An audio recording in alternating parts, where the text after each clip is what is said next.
कतिको भनाइ हुन सक्छ। केपी ओलीले सडकको अध्यक्ष फलानालाई छोडिदिएको भएदेखि भइहाल्थ्यो भने किन छोडिदिने, त्यो थाहा छैन। किन छोड्ने, कसलाई छोड्ने? यो दान हो र कमण्डलु थाप्ने बित्तिकै लौ भन्न दिने? यो मोहर सिक्का हो प्रधानमन्त्रीको जिम्मेवारी भनेको। विकास निर्माणका कामहरू तीव्रताका साथ हुँदैछन्। तातो पानी बाटो बन्दैछ केरुङतिर। अब टनेल बाटो पनि जाने, टनेल मार्गको पनि सर्वे भइरहेको छ। टनेल मार्गबाट पनि हामी केरुङ जान्छौँ र 1 घण्टाभित्र अब चिनिया बोर्डरमा जान्छौँ। कुनै पनि समयमा आवागमन अवरुद्ध नहुने किमाथाङ्काको बाटो हामी तयार गर्दैछौँ। ओलाङचुङ घोलाको बाटो हामी तयार गर्दैछौँ। महाकाली करिडरको बाटो हामी तयारी गर्दैछौँ। महाकालीको पुल तपाईँहरूले हेर्नुभएको होला। मैले नै दिएका अवसरहरूको दुरुपयोग गरेर सिंह बनाइदियो, सिंहले आफैलाई झम्टिने। एउटा अखबारले विशाल जनसभाको फोटो छाप्दैन अनि सरकार विरोधी केही जमात यसो देखियो भने त्यो जमातको चाहिँ हाइलाइट गरेर फोटो छाप्छ। कतिपय मानिसहरूले मलाई सोध्ने गर्छन्, तपाईँ प्रधानमन्त्री भएपछि भारतसँगको सम्बन्धमा व्यापक छलफल किन हुन्छ, बेसरी बहस किन हुन्छ? तपाईँ प्रधानमन्त्री भएपछि नै किन हुन्छ? म प्रधानमन्त्री भएपछि नै किन हुन्छ भने यो रेस्लिङ खेल्दाखेरि त्यो रेस्लरहरू कहिले कहिले खुब आफ्नो फुर्ती देखाउँछ। फुर्ती देखाएर खेल्नु कता छ त्यो बेल्ट चाहिँ पहिले लिएर यस्तो गरेर आफूले लगाइटोक्छ अनि रेफ्रीले त्यो बेल्ट खोसेर पछि जित्यो भने लाउला भनेर राख्छ।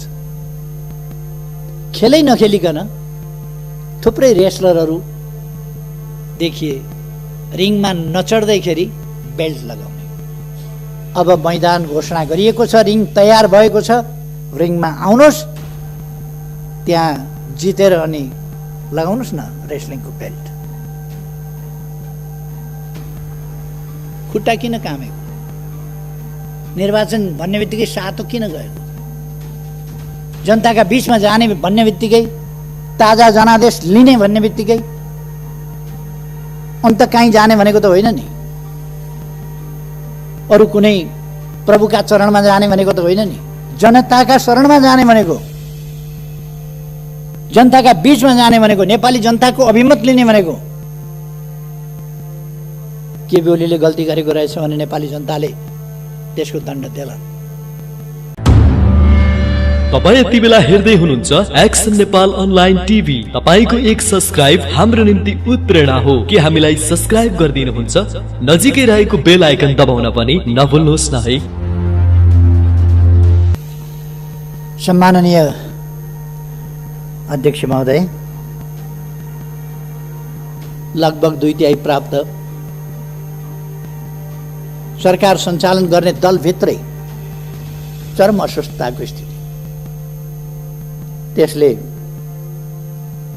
अत्यन्तै असहज वातावरण। मैले अस्ति केही आँकडाहरू निकालेँ।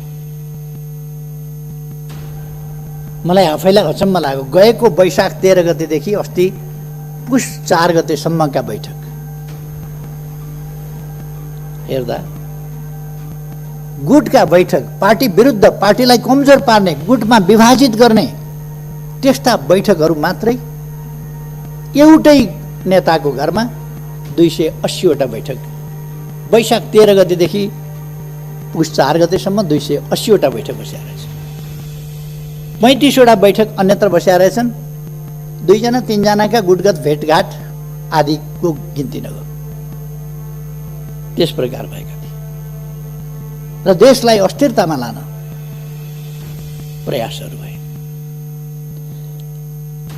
त्यस्तो गर्नु किन परेको थियो? त्यसका पछाडि कुनै जेन्युन कुनै कारण छ? हामीले यस सरकारले विकास निर्माणका कामहरूलाई तीव्रताका साथ अगाडि बढाएको थियो। मैले भन्ने गरेको छु, अघिल्लो पल्ट शिलान्यास गरेर छोडेको रानी पोखरी शिलान्यास गरेको इटा ढुङ्गामा लेउ लागिसकेका थियो, धुलोले पुरिने अवस्थामा थियो, केही पनि काम भएको थिएन, सिनको भाँचिएको थिएन।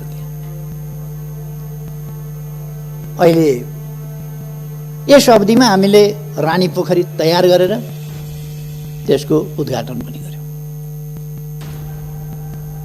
7 लाख घरहरू,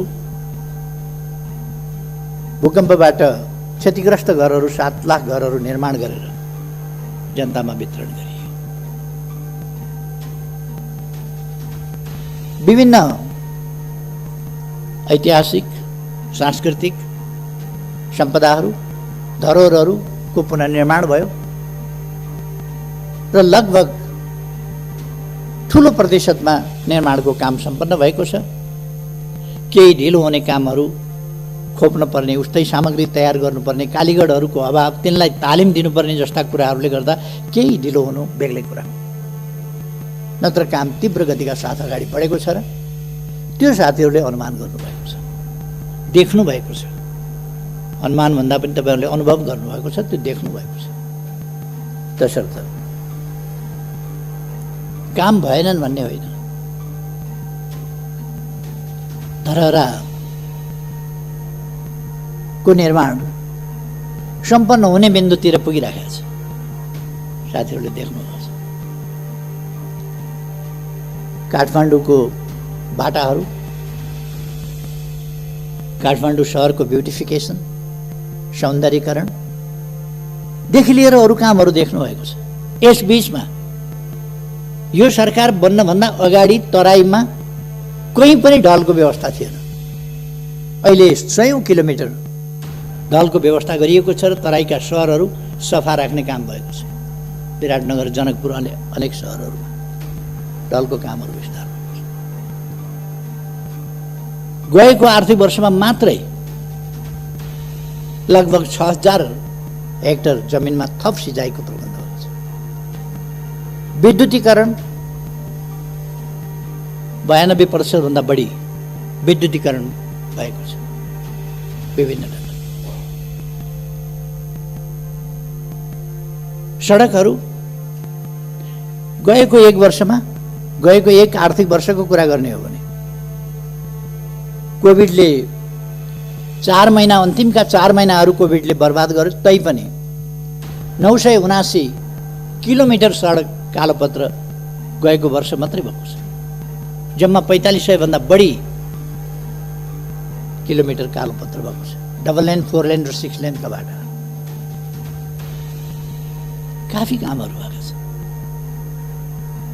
कृषिको आधुनिकीकरणको सम्बन्धमा, व्यावसायिकीकरणको सम्बन्धमा कामहरू भएका छन्। त्यसलाई कार्यान्वयन गर्नका लागि विभिन्न देशहरूसँग हामीले सम्झौताहरू गरेका छौँ। त्यसको आधुनिकीकरण, कृषिको आधुनिकीकरणको सम्बन्धमा अहिले केही दिन अगाडि मात्रै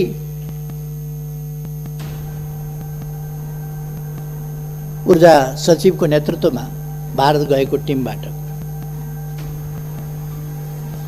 महाकाली नदीबाट गएको शारदा नहरबाट चाँदनी दोधारामा 10 क्युमेक्स पानी सिँचाइका लागि दिने जुन हामीले उहिले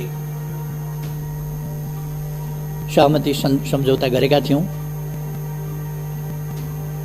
एकीकृत महाकाली सन्धिमा पारेर त्यसको अब कार्यान्वयन हुनका लागि 6 महिनाभित्र डिपिआर तयार गर्ने र 6 महिनाभित्र हेडवर्क सुरु गरेर अनि नहर सुरु गरेर चाँदनी दोधाराको सिँचाइ गर्ने भनेका छौँ। त्यहाँ हामीले चाँदनी दोधारामै सुक्खा बन्दरगाहको व्यवस्था गरेका छौँ। सुदूरपश्चिममा हामीले दैजीमा औद्योगिक क्षेत्र, बाँकीको कोलपुरभन्दा माथि 9 बस्तामा औद्योगिक क्षेत्र, यस्ता थुप्रै औद्योगिक क्षेत्रहरू हरेक प्रदेशमा औद्योगिक क्षेत्रहरूको विस्तार र निर्माण त्यो गरिएको छ। यी कुरा सबैलाई थाहा छ। शिक्षाको क्षेत्रमा स्वास्थ्यका क्षेत्रमा कति प्रगति भएको छ भन्ने कुरा सबै साथीहरूलाई थाहा छ। अहिले भर्ना दर कति पुगेको छ यो पनि साथीहरूलाई थाहा छ। अहिले ड्रप आउट विद्यालयबाट बाहिरिनेको सङ्ख्या कसरी घटेको छ त्यो पनि थाहा छ। छात्रा र छात्राहरूको अनुपात बराबरीको स्थितिमा पुगेको छ। यो साधारण सामाजिक जागरणको क्षेत्रमा, उत्थानको क्षेत्रमा, जेन्डर इक्वालिटीको सन्दर्भमा वा सामाजिक न्यायको सन्दर्भमा, सामाजिक समानताको सन्दर्भमा यो सानो उपलब्धि होइन। पिछडिएका क्षेत्रहरू, पिछडिएका जाति समुदायका बालबालिकाहरूको पढाइ, यसमा के परिवर्तन आएको छ र त्यस सम्बन्धमा सरकारले के गरेको छ भन्ने कुरा सबैलाई थाहा छ। देख्न सबैले देखेको छ, देखेर पनि नदेखे चाहिँ गर्नु वा देखियो भने छोप्नु, छोप्न सकिएन भने देखिन्छ भनेर अर्कोतिर मुन्टो फर्काएर हिँड्नु बेग्लै कुरा हो, अनि केही पनि गरेन भन्नु बेग्लै कुरा हो। तर कामहरू भएका छन्, असाधारण ढङ्गले काम भएको छ, ऐतिहासिक ढङ्गले काम भएको छ, द्रुततर गतिमा काम भएको छ। यसरी काम नेपालमा यसभन्दा अगाडि कहिले पनि भएको थिएन। तथ्यहरूले बताउँछ, आँकडाहरूले बताउँछ, त्यसरी काम भएको छ। मैले अघि भने चाँदनी दोधाराको सिँचाइ, त्यसको हामीले बन्दोबस्त गरेका छौँ। अरू पञ्चेश्वर परियोजना कार्यान्वयनका लागि आम रूपमा सहमति भएको छ। अब एउटा मात्रै मुद्दामा छलफल भइरहेको छ, त्यो लोअर शारदा। लोअर शारदामा अगाडिदेखि भारतले बाँध बाँधेर महाकाली नदीलाई तल पुगेपछि शारदा भनिन्छ, त्यहाँबाट कर्णाली नदीलाई तल पुगेपछि घागरा भनिन्छ, त्यहाँबाट घागराबाट पनि पानी लगेको छ र शारदाबाट पनि पानी लगेको छ, अथवा महाकाली र कर्णाली दुवै नदीबाट पानी लाने गरेको छ त्यसमा। र त्यसलाई उसले अग्राधिकार आफ्नो हुनुपर्छ। हामीले पहिले तल्लो तटीय राष्ट्रको पहिलेको प्रयोगलाई मान्यता दिने, त्यो हक हामीले पाउनुपर्छ भनेर भारतले भनिरहेको छ र हामी त्यसको असर के पर्छ भन्ने कुराहरूको छलफल गरिरहेका छौँ। यो एउटा छलफलको विषय चलिरहेको छ। अरू विषयहरू लगभग मूल विषयहरू टुङ्गिएका छन्। तसर्थ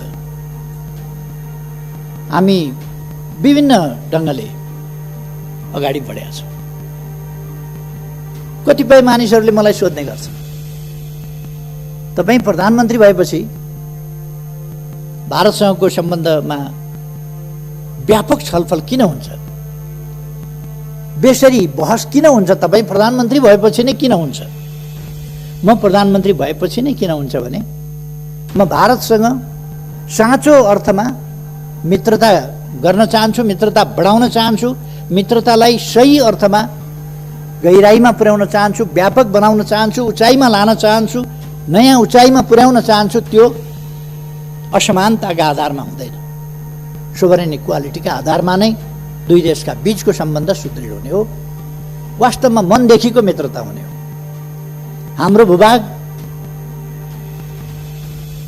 हामीले प्राप्त नगरेर हडपिएको छ भने, भूभाग हडपिएको छ भन्ने थाहा छ, बोल्न नसक्ने, अनि सम्बन्ध राम्रै छ भन्ने, भित्रभित्र मन कुड्याउने, बाहिर बाहिर सम्बन्ध राम्रै छ, त्यस्तो होइन। जहाँनेरि समस्या छ, सीमा सम्बन्धी समस्या छ भने त्यो मित्र राष्ट्रसँग हामीले खुलस्त छलफल गर्नुपर्छ, कुरा गर्नुपर्छ, हाम्रा समस्याहरू राख्नुपर्छ, हाम्रा अडानहरू राख्नुपर्छ, हाम्रा न्यायोचित तर्कहरू, हाम्रा भनाइहरू हामीले प्रस्तुत गर्नुपर्छ र त्यो न्यायोचित भनाइ हामीले पुरा गराउने प्रयास गर्नुपर्छ। त्यसकारण छलफल हुन्छ। 1928 देखि शारदा क्यानलबाट, शारदा नहरबाट उत्तराखण्ड र उत्तर प्रदेशको सिँचाइका लागि पानी गइराखेको छ। 1928 देखि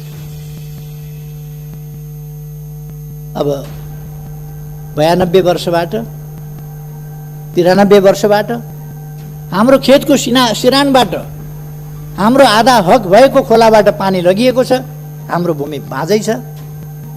त्यो भूमिमा सिँचाइ हुनुपर्छ भनेर बोल्न नसक्ने अनि त्यो भूमिमा सिँचाइ हुनुपर्छ भनेर वार्ता गर्दा तपाईँकै पालामा बहस किन हुन्छ? बढी बोलेर सम्बन्ध बिगार्यो भन्ने अनि मुख ढालेर बस्ने। हाम्रो खेत बाँझो हुने, हाम्रो पानी हाम्रो खेतको सिरानबाट जाँदा हामीले हाम्रा खेतमा पानी चाहियो भन्न नसक्ने अनि सुमधुर सम्बन्धका लागि चुप लागेर बस्नुपर्छ भन्ने, खेत बाँझै राख्ने, मौका मिले राष्ट्रवादका ठुला गफ पनि गर्ने, यो खालका कुराहरू अन्त्य गर्नका लागि हामीले मित्रतापूर्ण ढङ्गले कुराहरू अगाडि बढाएका छौँ र सफलता पनि प्राप्त गरेका छौँ। केही मानिसहरूलाई लागेको थियो हाम्रो भूभाग सामेल गरेर दोधारा चाँदनी के अरे लिम्पियाधुरा, लिपुलेख र कालापानी हाम्रा भूभाग सामेल गरेर नक्सा प्रकाशन गरेपछि अब सम्बन्धहरू बिग्रिन्छन्। बिग्रिए भनेर बिग्रिँदैन। हामीले अर्काको भूमि क्लेम गर्यौँ भने, अर्काको भूमिमा दाबी गर्यौँ भने सम्बन्ध बिग्रिन्छ। हाम्रो भूमिमा, सही भूमिमा दाबी गर्यौँ भने, सुगौली सन्धिबाट हामीले प्राप्त गरेको त्योभन्दा उताको त हामीले छोड्नु पर्यो। त्योभन्दा अगाडि कुमाउँ गढवालसम्म हाम्रो थियो, तर सुगौली सन्धि हामीले गरेपछि महाकाली पूर्वको मात्रै हाम्रो भूभाग भयो। 1816 देखि त्यही पनि त्यसपछि 146 वर्षसम्म हामीले त्यसलाई भोगचलन गरिरहेका थियौँ। 146 वर्षसम्म भोगचलन गरेका थियौँ। तर गत 58 वर्षदेखि हाम्रो भूभाग भारत र चीनको लडाईँका बेला भारतीय फौज कालापानीमा आएर बसेपछि नेपालका शासकहरूले बोल्न सकेनन्। लिपुलेख र लिम्पियाधुरा त्यसको पारिपट्टि पर्यो, कालापानीमा फौज छ। त्यसो भएर हामीले सुगौली सन्धि भन्दा पछि 146 वर्षसम्म हामीले उपभोग गरेको हाम्रो भूभाग हाम्रो नक्साबाट पनि गायब गरिएको थियो। त्यसकारण हामीले हाम्रो नक्सामा सामेल गर्यौँ, संविधानमा राख्यौँ र अब तत्सम्बन्धमा मित्रतापूर्ण ढङ्गले प्रमाण तथ्यका आधारमा छलफल हुँदैछ र हामी त्यो भूभाग कायम गरेर छोड्छौँ। हाम्रो स्वामित्वमा, हाम्रो अधीनमा, नक्सामा मात्रै होइन, व्यवहारमा हाम्रो भूमि हामी कायम गरेर छोड्छौँ। कतिलाई त्यसले छटपटी भयो, नक्सा छापियो, भूभाग सामेल गरेर आफ्नो वास्तविक भूमि सामेल गरेर नक्सा छापियो। त्यो नक्सा छापिएपछि संविधान संशोधन भयो। हाम्रो निशान छापमा त्यसलाई सामेल गरियो, संविधानको अङ्ग बनाइयो। यी सबै कुराले कतिपयलाई छटपट्यो। पहिलोपल्ट संविधान जारी गर्न पहल गरे बापत, संविधान दृढतापूर्वक जारी गर्न अगुवाई गरे बापत, त्यस बापत लगाइएको नाकाबन्दीको दृढतापूर्वक सामना गरे बापत, एउटा देश बेष्टित नेपाललाई अर्कोतिरबाट पनि यातायात र पारवहनको सन्धि गरेर भूपरिवेष्टित होइन, भूजडित देशको रूपमा परिवर्तन गरेपछि, माथि उठाएपछि, उत्तरी सिमानाका पनि थुप्रै नाकाहरू खोलेर हाम्रो उत्तरी क्षेत्रको जनजीवनलाई सहज सरल बनाउने अभियान सुरु गरेपछि, यस्ता थुप्रै कामहरू भएपछि हामीले रेल, पानी जहाज, जलमार्ग आदि समेतको उपभोग गर्ने भएपछि, संसद भवन पनि बनाउँछु भनेपछि मन्त्री क्वार्टर पनि पुरानो भयो, त्यसलाई पनि व्यवस्थित गर्छु भनेपछि, सांसद क्वार्टरहरू पनि बनाउँछु भनेपछि, सभा हलहरू पनि काठमाडौँमा बनाउँछु भनेपछि, लुम्बिनीमा बेग्लै परिवर्तन ल्याउँछु भनेपछि, लुम्बिनीमा 5000 अट्ने ध्यान केन्द्र र सभा हल निर्माण गर्छु भनेपछि, लुम्बिनीको उराट लाग्दो सिसौ गाडीलाई एउटा बगैँचाको रूपमा परिणत गर्छु, बुद्ध भूमिको रूपमा भनेपछि,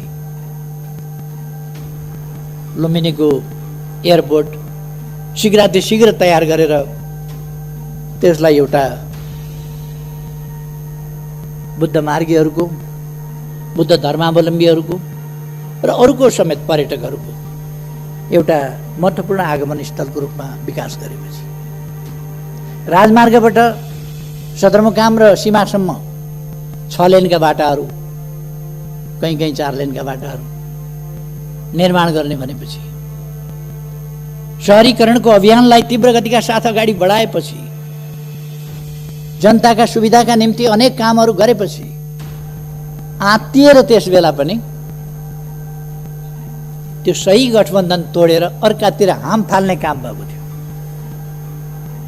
र त्यो सरकार ढाल्न पर्ने कारण कसैले बताओस्, त्यो सरकार ढाल्न पर्ने उचित कारण के थियो? थियो कारण सही नसक्नु भएको विकास निर्माणले गर्दा, देशले छलाङ मारेकोले गर्दा भन्दा क्रमभङ्ग त भएको थियो नि, छलाङ त मारेको थियो नि, तर त्यसले महाविपत्तितिर देशलाई लगेको थिएन। त्यसकारण आपद पर्यो र त्यो सरकार ढालिएको थियो। यसपल्ट पनि विकास निर्माणका कामहरू तीव्रताका साथ हुँदैछन्। तातो पानी बाटो बन्दैछ, केरुङतिर अब टनेलबाट पनि जाने, टनेल मार्गको पनि सर्वे भइरहेको छ। टनेल मार्गबाट पनि हामी केरुङ जान्छौँ र 1 घण्टाभित्र अब चिनिया बोर्डरमा जान्छौँ। कुनै पनि समयमा आवागमन अवरुद्ध नहुने किमाथाङ्गाको बाटो हामी तयार गर्दैछौँ। ओलाङचुङ घोलाको बाटो हामी तयार गर्दैछौँ। महाकाली करिडरको बाटो हामी तयारी गर्दैछौँ।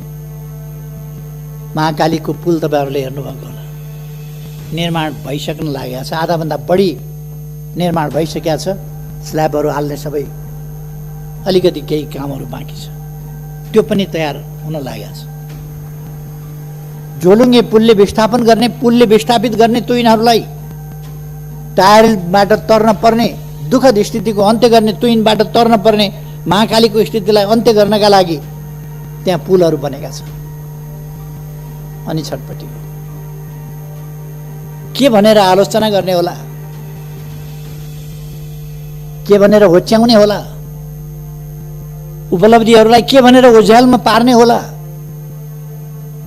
भिजनलाई के भनेर ओझ्यालमा पार्ने होला। यसै काममा केही मानिसहरू लागे, ईर्ष्या र डाले, अनि स्थिरता स्थायित्व हुन नदिनका लागि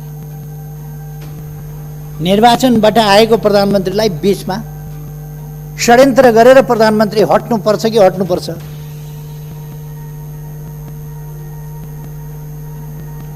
म धेरै केही नभन्नु, मैले नै दिएका अवसरहरूको दुरुपयोग गरेर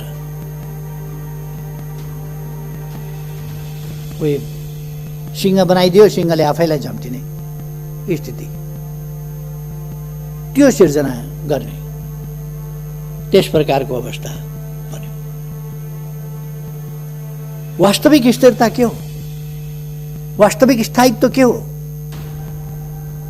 कथम कदाचित सरकार बन्न सकेन भने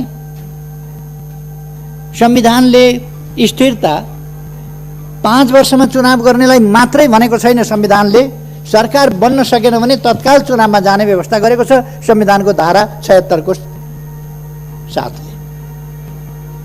तत्काल चुनावमा जाने व्यवस्था गरेको छ। सरकार बनेन भने, बहुमत कसैको आएन भने, 2 वा 2 भन्दा बढी दलहरू मिलेर सरकार बनेन भने,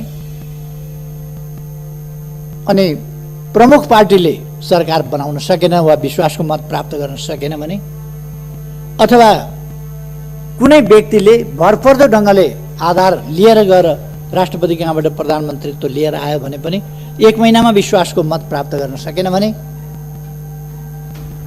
उनले प्रधानमन्त्रीले अल्पमतको मात्रै होइन, अल्पमतकोले पनि एउटा इन्डिभिजुअल प्रधानमन्त्रीले पनि, पार्टी बिनाको पनि हुन सक्छ, एउटा व्यक्ति सांसदले, दलको नेताले होइन, व्यक्ति सांसदले पनि यदि विश्वासको मत प्राप्त गर्न सकेन भने उसको सिफारिसमा राष्ट्रपतिद्वारा संसद विघटन हुन्छ र नयाँ प्रतिनिधि सभा निर्वाचनका लागि मिति तोकिन्छ, नयाँ मिति तोकिन्छ संविधानको धारा 76 को साथ।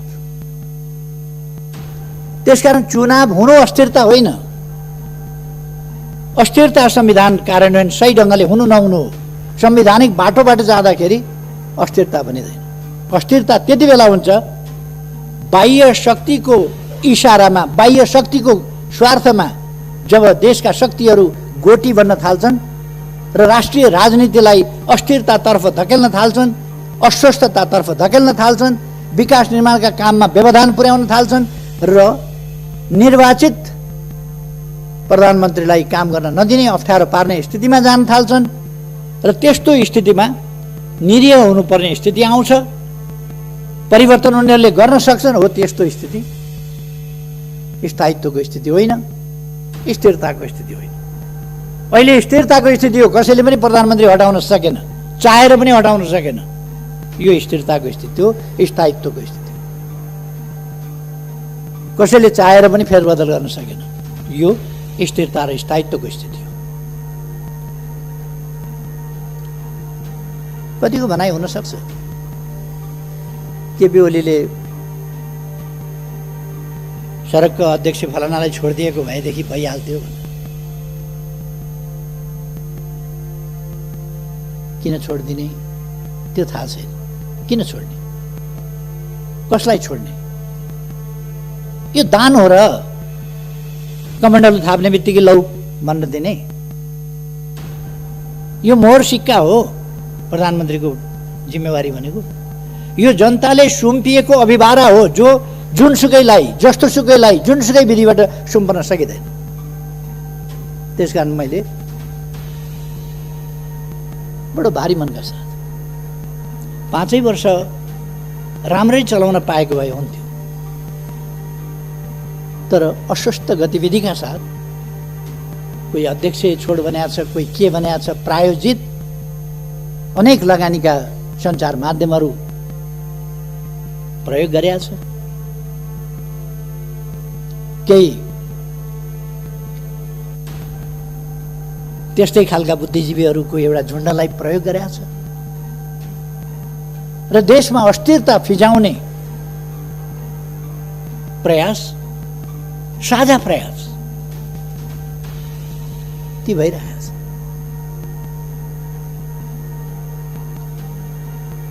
तपाईहरु यसै हेर्न सक्नुहुन्छ।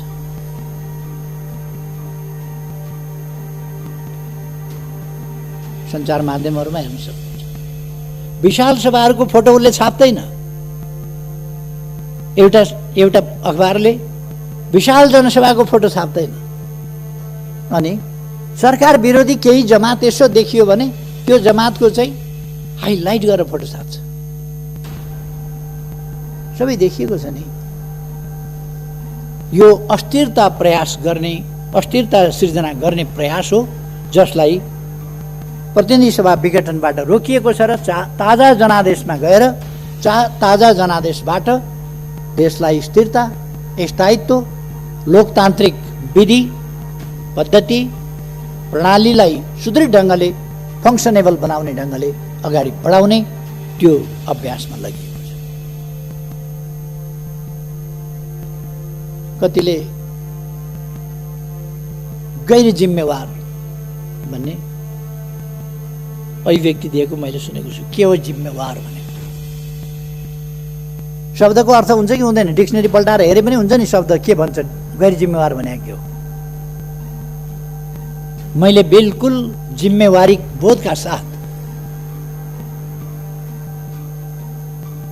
यो लोकतन्त्र ल्याउन नेपाली जनताले जति बलिदान गरेको छ, जति हण्ड ठोक्कर खाएको छ,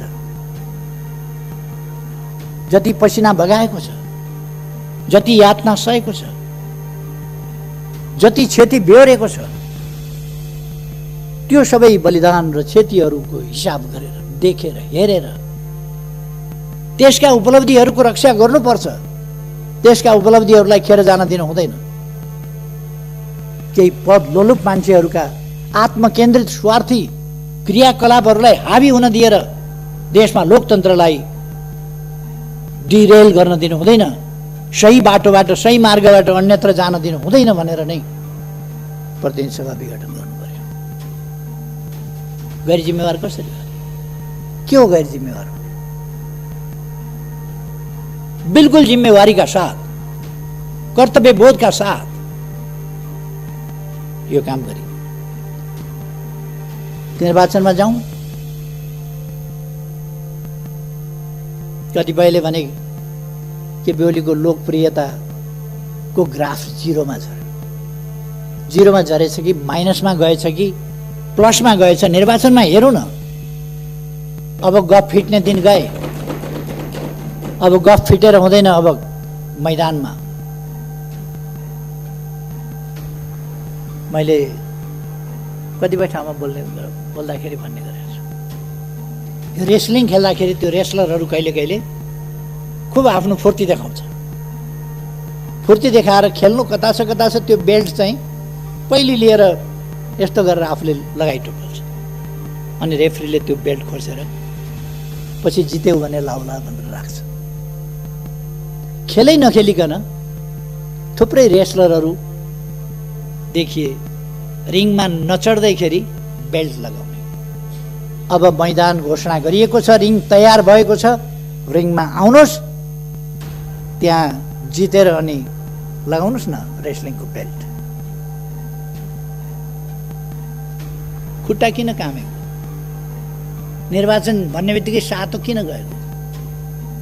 जनताका बीचमा जाने भन्ने बित्तिकै, ताजा जनादेश लिने भन्ने बित्तिकै अन्त कहीँ जाने भनेको त होइन नि। अरू कुनै प्रभुका चरणमा जाने भनेको त होइन नि। जनताका शरणमा जाने भनेको, जनताका बीचमा जाने भनेको, नेपाली जनताको अभिमत लिने भनेको। के बेहुलीले गल्ती गरेको रहेछ भने नेपाली जनताले त्यसको दण्ड देला। नेपाली जनताका बीचमा गएर के बेहुलीलाई दण्ड दिन अपिल गर्नुहोस् न। तपाईँहरू जानुहोस्, जसलाई चित्त बुझिया छ। तपाईँहरूलाई जनताले ती जवाफ दिएर पठाउनु छ। हामी अन्तर्राष्ट्रिय सम्बन्धको क्षेत्रमा पनि सफलतापूर्वक अगाडि बढिरहेका छौँ। हाम्रा दुई छिमेकी मित्र राष्ट्रहरूसँगको हाम्रो सम्बन्ध गहिरो, सबल र सुदृढ बनाएका छौँ। हामीले नयाँ उचाइमा पुर्याएका छौँ। हामीले उपलब्धिका साथ उचाइमा पुर्याएका छौँ हामीले। र हाम्रा मैत्रीपूर्ण संवादहरू अगाडि बढिरहेका छन्। समस्या समाधानको दिशामा अगाडि बढिरहेका छन्। उपलब्धिका साथ अगाडि बढिरहेका छन्। र हामी कहीँ कतै समस्याहरू देखा परे भने तिनको संवादबाट, वार्ताको माध्यमबाट समाधान गरिरहेका छौँ। अनि कुरा लगाएर हुँदैन, काम गरेर हुन्छ। कुरा फिटेर हुँदैन, काम काटेर हुन्छ। अब त्यसकारण म कुरा फिट्ने मित्रहरूलाई भन्न चाहन्छु, काममा तुलना गरौँ। कुनै पनि समयका कुनै पनि सरकार, कसैको पनि नेतृत्वको सरकार भन्दा, कुनै पनि अवधिको भन्दा यति बेलाका कामहरूको तीव्रता। अहिले कोभिड-19 छ, फेरि पनि हामीले कोभिड-19लाई अहिले पनि हामी सोशल डिस्टेन्स मेन्टेन गरेर बसिरहेका छौँ। कोभिड-19 लाई हामीले जनतामा जागरण फैलाएर, चेतना फैलाएर, सामाजिक दूरी कायम गर्न आग्रह गरेर, हात धुन, अनिवार्य हात धुन आह्वान गरेर, मास्क लगाउन आग्रह गरेर र विभिन्न जडीबुटी जन्य कुराहरूको प्रयोग गर्न, तातो पानीले घाँटी नाक मुख सफा गर्न सिकाएर कोभिडको सामना गरिरहेका छौँ र कोभिड एकपल्ट वात्तै बढेको देखिए पनि फेरि कोभिड कम हुँदै गएको छ। हामी अब भ्याक्सिन ल्याउने तयारीमा छौँ, छिटै भ्याक्सिन ल्याउँछौँ र भ्याक्सिन ल्याइसकेपछि कोभिडको ठुलो समस्या रहँदैन। कोभिडको समस्या हामी समाधान गर्छौँ। मैले कोभिड सुरु हुने बित्तिकै भने सबभन्दा महत्त्वपूर्ण यस सरकारलाई नेपाली जनताको ज्यान छ, नेपाली जनताको जीवन सबभन्दा महत्त्वपूर्ण कुरा हो। सबभन्दा महत्त्वपूर्ण जीवन सुरक्षा पहिलो कुरा हो, पहिलो कर्तव्य हो सरकारको। हामी त्यसै गरी काम गर्छौँ र हामीले त्यस मूल मन्त्रलाई नै ध्यानमा राखेर जनताको जीवन रक्षा, निःशुल्क स्वास्थ्य उपचार, भविष्यका लागि हामीले के गरेका छौँ त्यो साथीहरूले देख्नुभएको छ, सुन्नुभएको छ, थाहा पाउनुभएको छ। एकै दिन हामीले 396 अस्पतालहरू शिलान्यास गर्ने कार्यक्रम राखेका थियौँ, तर विभिन्न कारणले अर्को दिन गर्नु पर्यो, केही ठाउँहरूमा तयारी नपुगेर 309 स्थानमा एकै दिन 309 स्थानमा हामीले शिलान्यास गऱ्यौँ अस्पतालहरू। नेपालको इतिहासमा यस्तो रेकर्ड खोज्नुहुन्छ? एक दिनमा होइन, वर्ष दिनमा 309 अस्पताल शिलान्यास भएको कुनै वर्ष देखाउनुहुन्छ? तर अहिलेको सरकार एकै दिनमा 309 अस्पताल शिलान्यास गर्छ। एक वर्षमा कसैले गरेको थियो? अनि यी कुराहरू त गर्न भएन। अनि जनताले नबुझ्ने, जनताका सरोकार नभएका विधि पद्धति के बुझ्ने जनताले? पद्धति न पद्धति लाउन हुन्छ न पद्धति खाना हुन्छ। बिचरा जनतालाई सुनाइदिएछ विधि पद्धति। रोजगारीका कुरा गरौँ, गरिबी हटाउने कुरा गरौँ, खानाका कुरा गरौँ, वस्त्रका कुरा गरौँ, आवासका कुरा गरौँ, छोराछोरी पढाउने कुरा गरौँ, बिरामी हुँदा उपचार गराउने कुरा गरौँ, जनताका अधिकारका कुरा गरौँ, समानताका कुरा गरौँ, हिमाल पहाड तराई सबै क्षेत्रको उत्थानका कुरा गरौँ, पूर्व पश्चिम मेची महाकाली सबै ठाउँको उत्थानका कुरा गरौँ, सबै जातिका सबै भाषा बोल्ने, सबै आस्था विश्वासका जनता, सबै पेशा व्यवसायका जनताको उत्थानको कुरा गरौँ।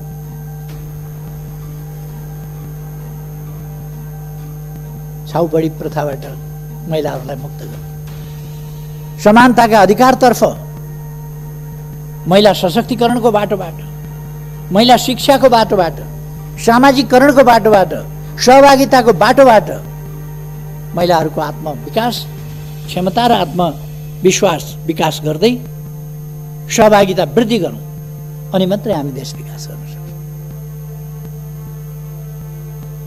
देशका सबै जनतालाई सक्षम बनाऊ। हाम्रा भविष्य बालबालिकाहरूको विशेष हेरचाह गरौँ। त्यसकारण सरकारले बालबालिकाको हेरचाहका लागि गर्भावस्थादेखि जीवन पर्यन्त विभिन्न प्रकारका कार्यक्रमहरू ल्याएको छ। अहिले समय अभावमा म ती सबै कुराहरूमा जान चाहन्छु। सरकारले गरेको छ अनेक कार्यक्रमहरू, यहाँहरूले देख्नु भएको छ। हामीले जाति जनजातिहरूका भावनाहरूको सम्मान गरेका छौँ। आज मात्रै बसेको मन्त्री परिषद बैठकले माघीको दिनलाई एउटा राष्ट्रिय उत्सवको रूपमा मनाउन माघीको दिन सार्वजनिक बिदा दिने निर्णय गरेको छ।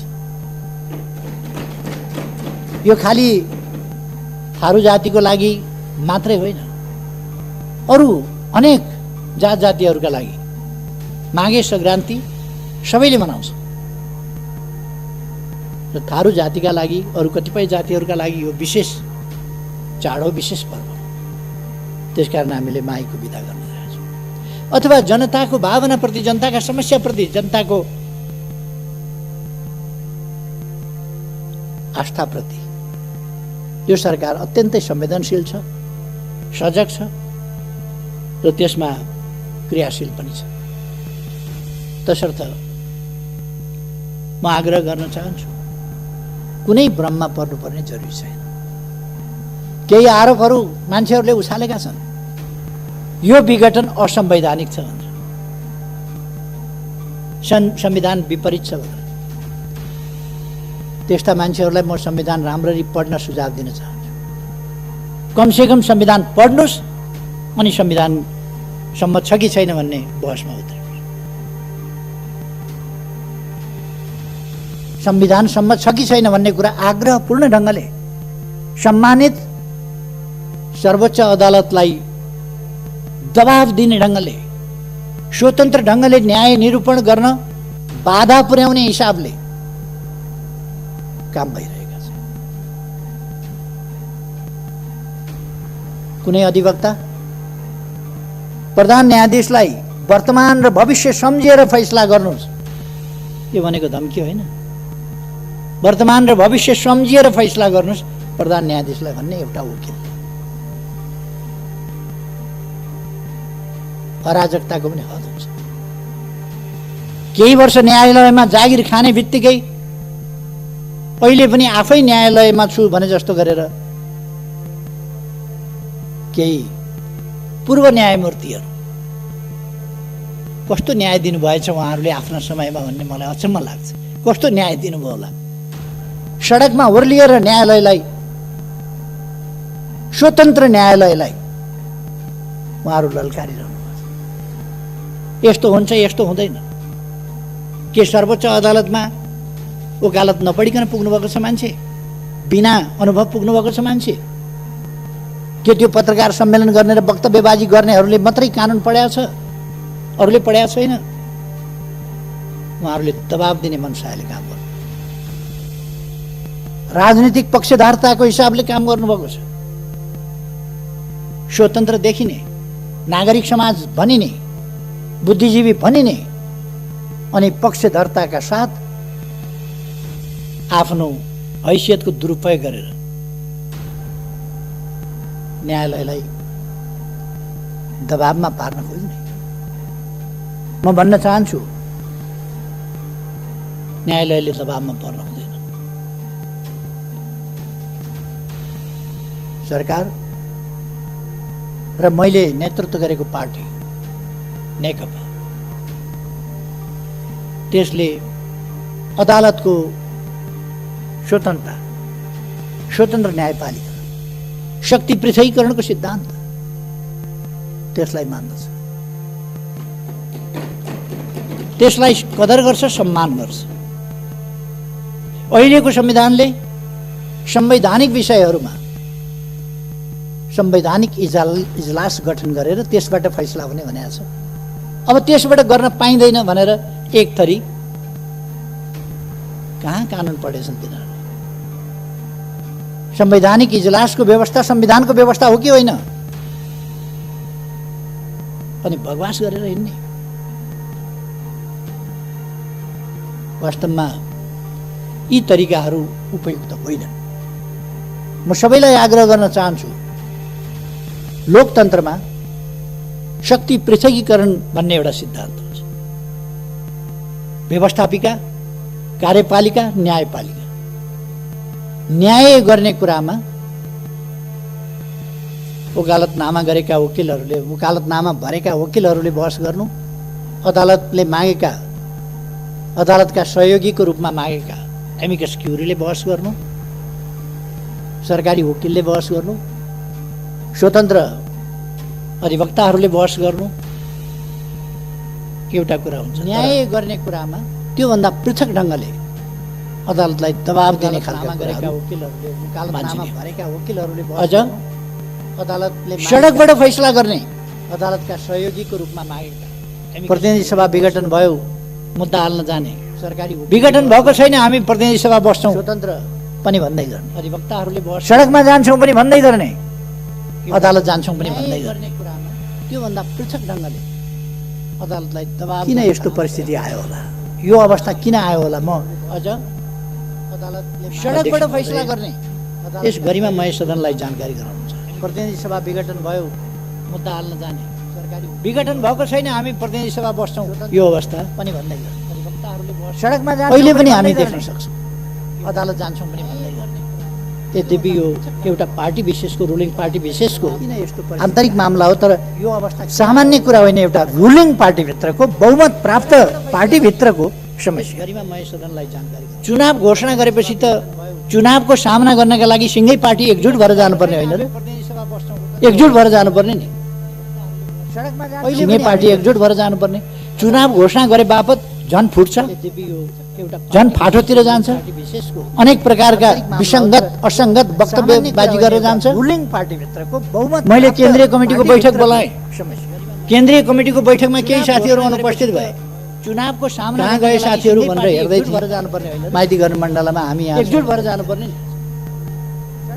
सिंगै पार्टी एकजुट भएर जानुपर्ने। केन्द्रीय कमिटीको बैठकमा नजाने हामी यहाँ छौँ भनेर माइती घर मण्डलमा भन्छ, झन् फाटोतिर जान्छ, अनेक प्रकारका विसङ्गत केन्द्रीय कमिटीको बैठकमा किन जान्छ।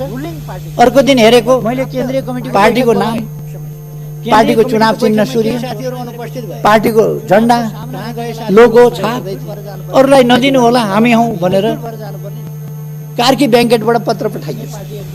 निर्वाचन केन्द्रीय कमिटीको बैठकमा नजाने हामी यहाँ छौँ भनेर म नेकपाको कुरा गर्दैछु, नेकपाको, कार्की ब्याङ्केटको होइन, जसको प्रथम अध्यक्ष म। अर्को दिन हेरेको मैले केन्द्रीय कमिटी पार्टीको नाम अनि पार्टीको चुनाव चिन्ह सूर्य, केही मान्छेहरूले कार्की ब्याङ्केटबाट मलाई निष्कासन गरे, अरूलाई नदिनु होला हामी हौँ भनेर कार्की ब्याङ्केटबाट पत्र पठाए। तपाईँहरूको संयमलाई म धन्यवाद भन्छु। तपाईँहरू कोही पनि त्यो कुरा सुनेर नेकपाको कुरा गर्दैछु, नेकपाको, कार्की ब्याङ्केटको होइन, जसको प्रथम अध्यक्ष माइती घर मण्डलाबाट कार्की ब्याङ्केटबाट प्रथम अध्यक्षलाई केही मान्छेहरूले कार्की ब्याङ्केटबाट पार्टीको बैठकमा नआएर त्यहाँबाट उछिटिएर कतातिर गएर निष्कासन गर्यौँ भन्ने कुरा जति हास्यास्पद के हुन्छ। तपाईँहरूको संयमलाई म धन्यवाद भन्छु। तपाईँहरू कोही पनि त्यो कुरा हामीसँग बहुमत छ। वरिपरि तमासा हेर्न आएका मान्छेहरूलाई यसो हेर्नुभयो होला, केन्द्रीय कमिटी भन्दा धेर देख्नुभयो होला, हामीसँग बहुमत छ भन्नु। बहुमत केलाई भनिन्छ? 5 जनाको कमिटी छ भने 3 जनाले निर्णय गर्न सक्छन्, तर कमिटीको बैठकमा निष्कासन बाहिरै अन्तै निर्णय हुँदैन। हामी 3 जना त हो नि, 3 जनाले गरेपछि भइहाल्छ भनेर यही अभ्यास पार्टीभित्र चलाउन खोज्यो। 5 जना भेला हुने अगेनाका डिलमा, 5 जना भेला हुने विवान्ता, 5 जना भेला हुने अर्को केन्द्रीय कमिटी भन्दा धेर देख्नुभयो होला, हामीसँग बहुमत छ। अर्याल होटल बहुमत केलाई 5 जना भेला हुने कुमलटार, कोटेश्वर कहाँ निर्णय गर्न सक्छन्, तर त्यहाँबाट भन्ने हामीले यो बाहिरै अन्तै निर्णय हुँदैन। 5 जना भेला हुँदैमा निर्णय हुँदैन, बैठकमा आएर 5 जनाले यही अभ्यास निर्णय गर्दा निर्णय हुन्छ। 5 जना भेला हुने अन्तै बहुमत हुने होइन। बैठकमा आउनुहोस्, बैठकमा प्रमाणित गर्नुहोस्, बैठकमा प्रमाणित गरेको भए अर्याल होटल 5 जना भेला हुने बैठकमा आएर छलफल गरेर प्रमाणित गरेको भए त्यहाँबाट भन्ने हामीले यो बाहिरै अन्तै निर्णय हुँदैन। 5 जना यो राजनीतिमा निर्णय हुँदैन, बैठकमा आएर 5 जनाले त्यसकारण यो अहिले फेरि अर्को पत्र उहाँहरूले पठाउनु पर्ने निर्वाचन आयोग बैठकमा आउनुहोस्, अरू केही पनि भएको छैन, हामीले चिन्ह चिन्हको केही दाबी गरेका छैन। अस्ति अरूलाई नदिनुहोस् हाम्रै हो भनेर भन्नुभएको थियो, पत्र पठाउनु भएको थियो। अहिले अस्ति फेरि पत्र पठाउनु बैठकमा आएर हामीले केपी ओलीलाई पार्टीबाट निकाल्यौँ, अरू केही पनि भएको छैन है, जस्ता तस्तै छ। हामीले चिन्ह केही मागेका छैन। यो राजनीतिमा निर्णय हुँदैन, बैठकमा कति बेर कुरा के हो, कति बेर कुरा के हो, एकछिन पछि एउटा एकछिन पछि अर्को। अहिले फेरि अर्को पत्र संसद विघटन भइसकेपछि 3:30 बजे अविश्वास दर्ता गर्न रन्थनिएका केही मान्छेहरू आइपुगे। अविश्वास प्रस्ताव दर्ता गर्न 3:30 पत्र पठाउनु भएको थियो। अहिले संसद विघटन भइसक्यो, कहाँको अविश्वास ल्याएको भनेर सचिवालयले भनेपछि अरू केही पनि भएको छैन है, जस्ता तस्तै छ। हामीले चिन्ह केही भन्न पनि लाज मर्छ। हाम्रो सभामुखले घुँडामा राखेर एकछिन पछि एउटा एकछिन 10:40 मै म कहाँ ल्याएका थिए यो निवेदन। संसद विघटन भइसकेपछि 3:30 बजे अविश्वास दर्ता गर्न रन्थनिएका केही मान्छे संसदीय प्रणालीले अविश्वास प्रस्ताव प्रणालीकै हुर्मत लिने खालको यो लज्जाबोध हुने कुरा भइसक्यो। कहाँको अविश्वास एउटा स्पिकर सचिवालयले भनेपछि दुःखका साथ भन्नुपर्छ। यस्तो झुटो प्रमाणीकरण गर्नुहुन्छ भन्न पनि लाज पर्छ। हाम्रो सभामुखले घुँडामा आइन्दा यस्ता गल्तीहरूबाट जोगिनुपर्छ। 10:40 मै यस्ता गल्ती सच्याउनुपर्छ। यस्तो गल्तीहरू सचिवालयले प्रणालीले यस कुरालाई स्पष्ट पार्नका निम्ति सचिवालयमा 3:30 बजे मात्रै यो प्रस्ताव ल्याइएको हो भनेर वक्तव्य जारी गर्नु। यस्तो झुटो प्रमाणीकरण लज्जाको कुरो होइन। कुनै पनि संसदीय प्रणालीमा यस्तो खालको जाल जेलमा लोकतन्त्र हुने होइन, फस्टाउने होइन, टिक्ने होइन। लोकतन्त्र भनेको जाल जेलको प्रणाली होइन। यस कुरालाई स्पष्ट पार्न लोकाको प्रणाली होइन। लोकतन्त्र भनेको पारदर्शिता, स्वच्छताको प्रणाली हो भनेर वक्तव्य जारी। अब कुनै पनि संसदीय प्रणालीमा यस्तो संसद पुनर्स्थापना हुन्छ कि भन्ने जाल जेलमा लोकतन्त्र हुने होइन, फस्टाउने होइन, टिक्ने 64% लगभग लोकतन्त्र भनेको जाल जेलको प्रतिनिधित्व गर्ने सर्वसम्मत दलको नेता प्रधानमन्त्रीको हैसियतमा मैले यदि यही प्रतिनिधि सभा यसै गरी सञ्चालन गरिरहने हो भने यो सरकारले काम गर्ने वातावरण पनि नपाउने भयो र गतिसाथ देशको हितमा, जनताको हितमा विकास निर्माणका कामहरू अगाडि बढाउने काममा पनि गति लिन सक्ने सर्वसम्मत। त्यसकारण राष्ट्रको समय प्रधानमन्त्रीको हैसियतमा बर्बाद हुन यदि यही झन्डै 2/3 बहुमत सहितको प्रधानमन्त्रीले विघटनको सिफारिस गरेर विघटन भइसकेपछि अब विकल्प कहाँले 64% मसँग छ। त्यसको सर्वसम्मत दलको नेतामा हो। जतिपल्ट घुमाए पनि, जतिपल्ट घुमे पनि त्यो 36% बाँकी रहन्छ होइन। 36%, 51% कहिले हुन्छ र बहुमत सहितको अनि विकल्प छ। विघटनको विघटन भइसकेपछि अब मनगढन्ती विकल्पले हुँदैन। यथार्थ विकल्प संसदको विकल्प बनावट देशको सर्वसम्मत दलको नेता हो। परिषदको सर्वसम्मत दलको नेता म हो र जति प्रधानमन्त्री हो र मैले पनि त्यो 36% चलाउन सकिने र विघटन गर्ने 36% अर्को विकल्प 51% कहिले हुन्छ र अब विघटन भइसकेपछि हामी मिलेर चलाउँथ्यौँ भनेर अनेक थरी तत्त्वहरू निस्किनु। यहाँ त बहुमत प्राप्त दलले नै अरू अप्सन छैनन्। त्यसभन्दा पछिका संविधानको धारा 76 को 1 अनुसारको यो सरकार हो। 2 को अप्सन आउँदै आएन। 1 ले सरकार बनायो, 2 अप्सन आएन, 3 आएन, 4 आएन, 5 आएन। अब 7 ले अनेक थरी तत्त्वहरू निस्किनु। सरकार रहने अवस्था, चल्ने अवस्था नहुँदा प्रधानमन्त्रीको सिफारिसमा राष्ट्रपतिले प्रतिनिधि सभा विघटन गरी संविधानको धारा 76 को 1 अनुसारको यो प्रतिनिधि सभाको नयाँ निर्वाचनका लागि 2 को अप्सन आउँदै आएन। त्यस अनुसार नै भएको छ। संविधान सम्मत कसरी भएन, 3 आएन, 4 आएन, पुनर्स्थापना कसरी हुन्छ, पुनर्स्थापना केका लागि हुन्छ, कुन विकल्पका लागि हुन्छ, कि देशमा अस्थिरता ल्याउनका लागि, हर्स ट्रेडिङको राजनीति फेरि सुरु गर्नका लागि, 6 महिनामा सरकार परिवर्तन गर्ने तमासा गर्नका लागि पुनर्स्थापना हुन्छ।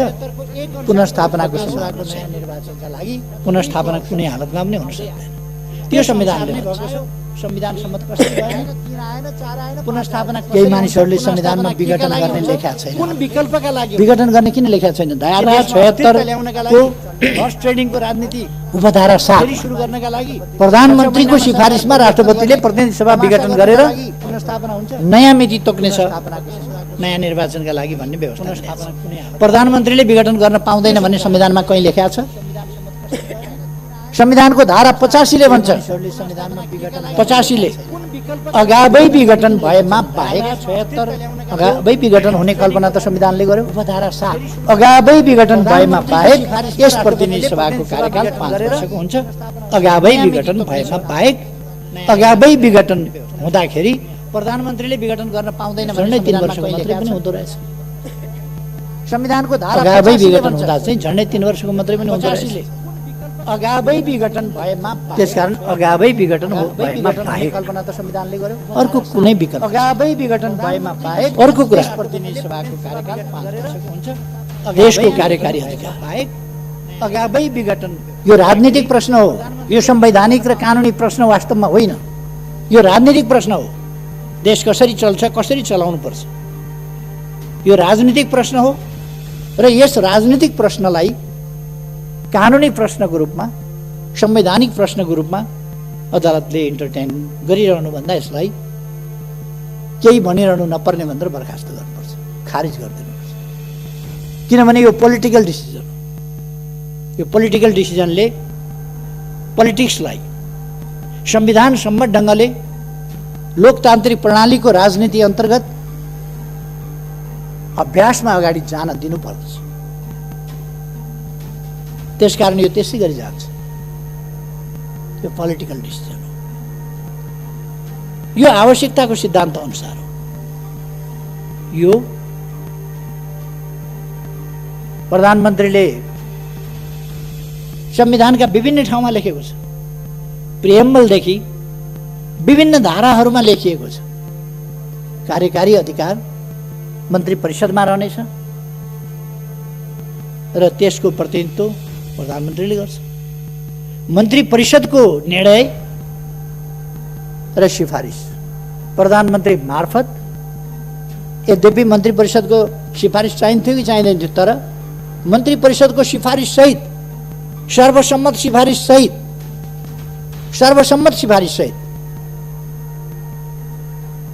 केही साथीहरूले कतिको उपयुक्त हुन्छ यो विघटन, उपयुक्त होला नहोला, अलिकति छलफल मन्त्री परिषदमा एक दुईजना साथीहरूले उठाउनु भएको थियो। मैले त्यसलाई स्पष्ट पारेपछि साथीहरू सन्तुष्ट हुनुभएको थियो र सर्वसम्मतिले विघटन भएको थियो, सिफारिस भएको थियो। सिफारिस भइसकेपछि र विघटन भइसकेपछि कुन नेताले कसलाई तान्यो, कसको स्वार्थ कता गाँसियो, कसको स्वार्थमा धक्का पर्यो, त्यो बेग्लै कुरा हो। त्यसर्थ यो मन्त्री परिषदको सर्वसम्मत निर्णयका आधारमा प्रधानमन्त्रीद्वारा गरिएको सिफारिसमा राष्ट्रपतिद्वारा भएको विघटन, राष्ट्रपतिको अधिकार र कर्तव्य के हो? हामीले सम्मानित राष्ट्रपति बनेका छौँ। हामीले राष्ट्रपतिमा धेरै अधिकार दिएका छैनौँ, केही अधिकार मात्र दिएका छौँ। यसले यस संस्था वा यस निकाय वा व्यक्तिले गरेको सिफारिस भनेर तोकिएकोमा बाहेक अन्यत्र सबै काम कारबाही राष्ट्रपतिले मन्त्री परिषद र प्रधानमन्त्रीको सिफारिसमा गर्नेछ। प्रधानमन्त्रीको सिफारिसमा राष्ट्रपतिले गर्नुपर्छ। त्यो कानुन सम्मत छ कि छैन, उपयुक्त छ कि छैन, संविधान सम्मत छ कि छैन, त्यसको जिम्मेवारी प्रधानमन्त्रीले लिन्छ, राष्ट्रपतिले होइन। प्रधानमन्त्रीको सिफारिस राष्ट्रपतिले अनुमोदन गर्नुपर्छ। नेपालका कानुनविद, केही कानुनविदहरूमाथि दया लागेर आउँछ। केही दुर्मुखाहरू गणतन्त्रको सर्वोच्च संस्था, राष्ट्रको गरिमामय सर्वोच्च संस्थाको मान मर्यादामा तुलेका छन्। तिनीहरू गणतन्त्र विरोधी हुन्। तिनीहरू जनताका छोराछोरी उच्च ठाउँमा पुगेको देख्न चाहँदैनन्। अनि भन्छन् केटाकेटीमा ऊ गाई भैँसी चराउँथ्यो, केटाकेटीमा धुले स्कुलमा पढ्थ्यो, केटाकेटीमा यस्तो श्रम गरेर आएको थियो, केटाकेटीमा डेस्क बेन्च पनि नभएका स्कुलमा पढेका थियो। उनीहरूको दिमागमा के छ भने सामन्तवाद। उनीहरूको दिमागमा दरबार हाई स्कुल, त्रिचन्द्र कलेज उहिले ती मात्रै थिए नि, त्यसमा पढेको हुनुपर्ने, अथवा दार्जिलिङको सेन्ट जोसेफ पढेको हुनुपर्ने, अथवा अक्सफोर्ड र अरू विश्वविद्यालय पढेका हुनुपर्ने, घाँस दाउरा गरेर उठेको हुन नहुने, गरिबको छोराछोरी माथि उठेको हुन नहुने, गरिबको छोराछोरी सांसद हुने, माननीय, गाउँको जमिनदारले पनि माननीय भन्नुपर्ने गरिबको छोराछोरीलाई। यस्तो व्यवस्था हुन्छ भन्ने तिनका दिमागमा छ। त्यसकारण गरिबका छोराछोरी माननीय भनेको उनीहरूलाई चित्त बुझ्दैन, मन पोल्छ। गरिबका छोराछोरी सम्माननीय भनेको उनीहरूलाई पोल्छ मन। उनीहरूलाई बेलायतको हाउस अफ लर्ड्स जस्तो लर्ड्स मात्रै हुनुपर्ने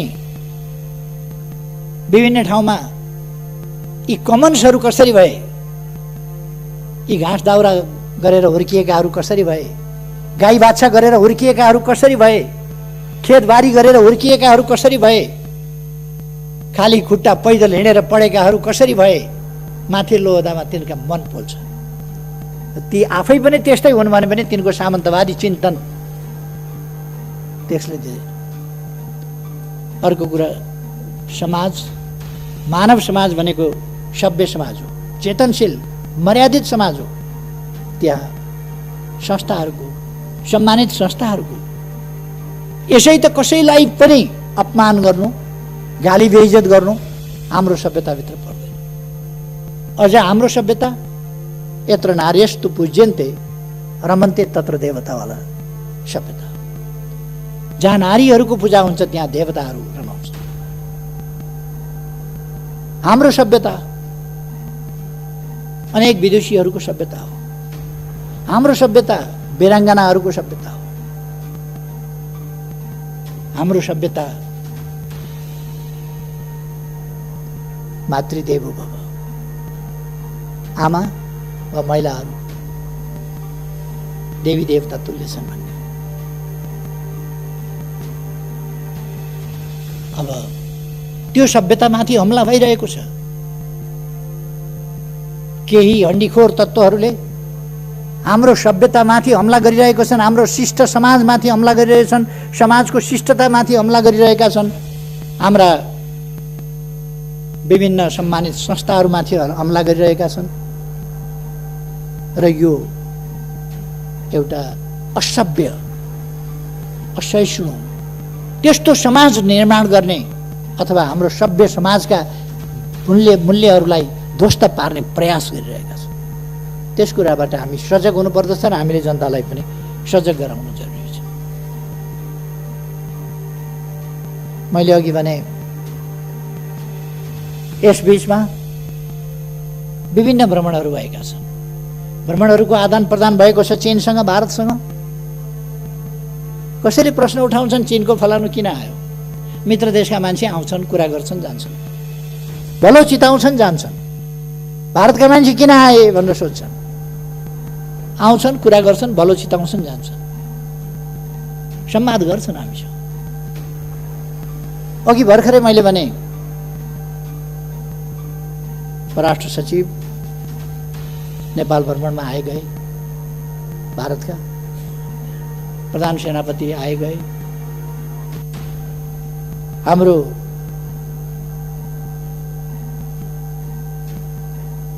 तर्फबाट पनि त्यस्तै आदान प्रदानहरू भए। भर्खरै केही दिन अगाडिको मात्रै कुरा गरेँ। अघि मैले ऊर्जा सचिवको नेतृत्वमा एउटा टिम गयो, उपलब्धिपूर्ण वार्ता भए। अब 4 दिनपछि, अझ 3 दिनपछि भने पनि भयो। आज 10 तारिक भयो क्या, होइन? आज 10 तारिक भयो। 14 तारिकमा हाम्रो परराष्ट्र मन्त्री प्रदीप गेवालीजी, मान्य प्रदीप गेवाली भारत भ्रमणमा जाँदै हुनुहुन्छ। उहाँले हामीले हाम्रो भूभाग समेत सामेल गरेर छापेको नक्सा अथवा नक्सामा छापिएको भूभाग समेतका विषयहरू, विभिन्न विषयहरूमा छलफल गर्नुहुनेछ र हाम्रो भारतसँगको सम्बन्धलाई अझ व्यवहारिक रूपमा सफलतापूर्वक अगाडि बढाउन योगदान गर्नुहुनेछ। हामी यसरी एउटा सफलतापूर्वक अगाडि बढिरहेको समयमा छौँ। अब निर्वाचनमा देश गइसकेका छ। म सम्माननीय अध्यक्षज्यू मार्फत सबैमा आग्रह गर्न चाहन्छु, देशवासीमा आग्रह गर्न चाहन्छु, कुनै भ्रममा, अन्योलमा, अलमलमा पर्ने आवश्यकता छैन। यो लोकतन्त्र, यो संघीय लोकतान्त्रिक गणतन्त्र, यसलाई व्यवस्थित गर्ने र व्यवस्थित ढङ्गले परिचालन गर्ने संविधानलाई व्यवहारमा उतार्ने, कार्यान्वयन गर्ने हाम्रा प्रयास र अभ्यासहरू, तदनुसारका कानुनहरू र त्यस अनुसारका अभ्यासहरू, लोकतन्त्रका अभ्यासहरू अनुसार हामी अगाडि बढिरहेका छौँ।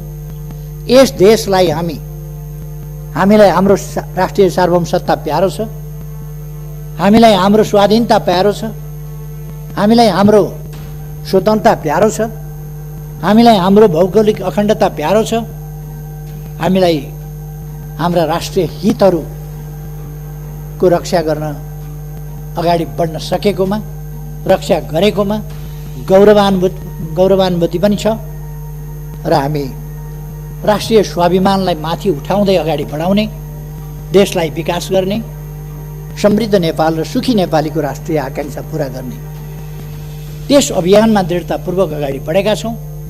यो अभियान एउटा दल विशेषको मात्रै अभियान होइन, सरकारको मात्रै अभियान होइन। यो अभियान